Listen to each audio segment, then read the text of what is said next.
Welcome! In this video, we are going to take a look at math operations on the vector data type. First, we are going to create a vector. You can create a range by using the range load. It creates certain number of elements in the vector from a starting point and with a certain increment. If we change increment to 2, then we can see that between each number the increment is 2. The first operation we look at is the subtract operation. The subtract operation takes in a vector and it subtracts from every element of the vector a supplied number. Here we are subtracting by 10. The next operation we look at is the add operation. Similar to subtract, it adds a number to every element of the vector.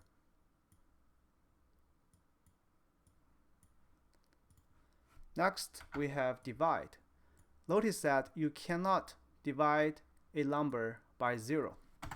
If you do that, you are going to get an error. Here we divide every number by 10. Next, we have multiply. Multiply just multiplies every number by a supplied number. Here we multiply by 10. Next, we have a few common mathematical operations. The square root just takes the square root of every single element. The square root of 4 is 2, and so on. Next, we have absolute value. To make that obvious, I'm going to increment by a negative 10. Here we are into the negative range. Now if we take absolute value, we can get all the positive numbers.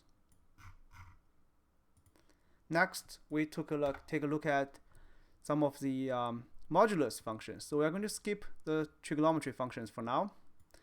The modulus function calculates the remainder. The remainder is simply when you divide by a number, how much is left. Here, as you can see, the original number is from 0 to 99. And if you divide it by 10, the remainder is going to repeat from 0 to 9.